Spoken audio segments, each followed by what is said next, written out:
चलो, what is space variable object monitor? SVOM है क्या? फिर से वही बात करते हैं जो अभी की साइंस टेक के लिए बहुत इंपॉर्टेंट सेगमेंट है, एग्जाम में आपसे पूछा जाता है। स्पेस से रिलेटेड बहुत सारी रिसर्च हो रही हैं जो हमारे सामने आती रहती हैं, हम इनको करते रहते हैं। तो यहाँ पर क्या है, एक लॉन्ग मार्क 2C रॉकेट है जो कैरी कर रहा है क्या कैरी करके गया, फ्रांस और चाइनीज के सैटेलाइट, जो जाके क्या करेंगे, ये डिटेक्ट करेंगे गामा रेस के बर्स्ट को, जो गामा रेस ब्लास्ट करती है उनके बारे में।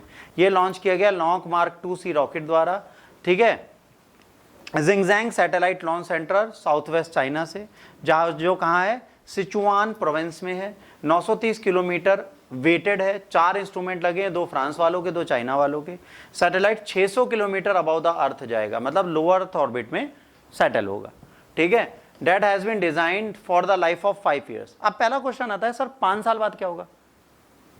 अगर लोअर अर्थ ऑर्बिट में है तो 5 साल बाद इसको ऑर्बिट में नीचे ले आएंगे और ब्लास्ट कर देंगे।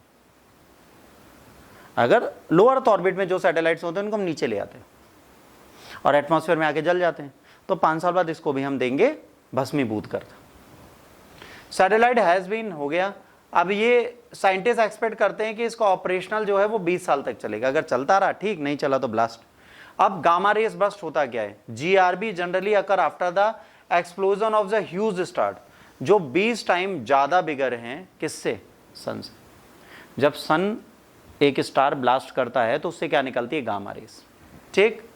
The extremely bright cosmic beams can give off the blast of energy equivalent to over a billion और बिलियन ऑफ सन्स। जब एक बार ब्लास्ट करता है तो करोड़ों तारों के बराबर की रोशनी अकेले दे देते हैं। जैसे हम लोग ये सोचते हैं कि सर सन मर रहा है, धीरे धीरे मर जाएगा, तो मरने से पहले एक बार चमकेगा, और वो इतना चमकेगा कि धरती का टेम्परेचर 300 डिग्री पहुंच जाएगा, तो उसकी चमक देखने के लिए हम लोग नहीं रहेंगे, ठीक है। तो हम लोग रहेंगे ही नहीं धरती पे, पानी नहीं रहेगा, एटमॉस्फेयर नहीं रहेगा, तो आप करोगे क्या? Observing them like looking back in the time, the light from this object takes a long time to reach अर्थ।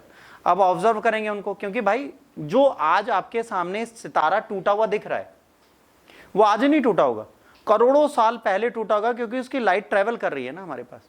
जब वो पहुंची होगी वो घटना तो घटित हो चुकी होगी ना, हमारे पास आज पहुंच रहा है। जैसे मैं जो बोल रहा हूं वो आप तक पहुंचने में टाइम ले रहा है, मैं पहले बोल रहा हूं, पहुंच आपके पास देर से रहा है।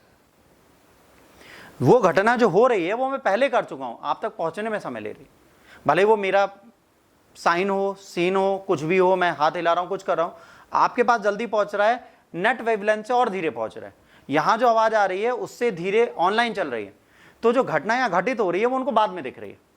एज इट इज स्टार के साथ होता है, जब कोई स्टार मरता है तो उसकी लाइट हम तक पहुंचने में समय लेती है। आप सोचो आज के आज पहुंच जाएगी, ऐसा नहीं, अभी ब्लास्ट हुआ अभी दिख गया, देखो मैं ब्लास्ट हो गया, नहीं, वो जहां पे ब्लास्ट हुआ है वो 2 बिलियन लाइट ईयर्स अवे है, तो बहुत बड़ी चीज है, वो धीरे धीरे हमारे पास पहुंचेगा ना। 1 साल में लाइट जितना ट्रेवल करती है उसको 1 लाइट ईयर बोलते हैं, सूरज से यहां तक। तो अब उसके डिस्टेंस को आप 1 साल को 1 लाइट ईयर बोलते हैं, हमने कहा बिलियंस ऑफ लाइट ईयर्स दूर है, तो कितने साल बाद हमारे पास पहुंचेगा? मतलब जो आज हम चीजें पकड़ रहे हैं वो करोड़ों साल पहले घटित हो चुकी हैं, ठीक। अब हम कह रहे हैं सर बृहस्पति पे एक नया तारा मिला, ठीक है, तारा क्या मिलेगा? सैटेलाइट मिला, तो आपने कहा वाह, जब तक आप वहां पहुंचे बड़ा सैटेलाइट है या नहीं, फिर क्या करोगे? तो ये जो चीजें हम ऑब्जर्व करते हैं ये 100% श्योर मिल जाए वहां पे, ये इम्पॉसिबल। इसके बाद the rays carry traces of the gas cloud galaxies they passes through their journey through the space, है ना, valuable data for better understanding the history and the evolution of the universe. अब जो ये light है, मान लो जैसे इस पे मैं रोशनी मारूं, ये स्पेस है, इससे भी शैटर्ड होगी, फिर आगे बढ़ के दोबारा शैटर्ड होगी, जहां जहां स्पेस मिलेगा, जहां चीजें होंगी वहां से शैटर्ड होगी ना लाइट, तो जिस जिस चीज से टकराएगी उसके बारे में भी तो हमें ठीक से बता देंगे ये लेजेस कि भाई यहाँ पे ये स्ट्रक्चर है। GRB are notoriously hard to catch as they can appear anywhere in the sky and last for just the few seconds। बड़ा मुश्किल है, आके तुरंत गायब हो जाती है, एक झटके वाली चमक होती है, खत्म हो जाती है। They are readily absorbed by the earth atmosphere, so the only way to record them is to place probe in the space। Atmosphere में आते हैं इनको क्या कर लेती हैं? एटमॉस्फेयर एब्जॉर्ब कर लेता है, तो हमें दिखती नहीं है। तो अच्छा क्या है कि हम इन्हें आउटर स्पेस में जाके पकड़े, तो आउटर स्पेस में जाके हम इनकी रिसर्च करने को आज की डेट में हैं तैयार। SOM has potential to unreveal several mysterious field of GRBs, detecting most distant GRBs in the universe, which corresponds to the earliest GRBs। Gamma rays burst जो पहले हुई थी, उनके बारे में भी हमें इसी से पता चल सकता है जो रिसेंट आएगी उनको स्टडी करके।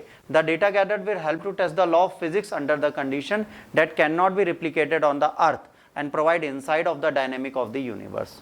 अगर आपको ब्रह्मांड को समझना है तो ये एक बहुत बड़ी चीज है जो आने वाले टाइम पर हमारे लिए बहुत फ्रूटफुल होगी। ऑल्दो रिसर्च का मैटर है, रिसर्च तो बहुत चीज़ होगी हमने की पर आज तक फुलफिल नहीं हुई। आज बहुत सारी रिसर्चें हैं इसमें, इंतजार करिए, मज़ा बहुत आएगी रिसर्च देख देख के।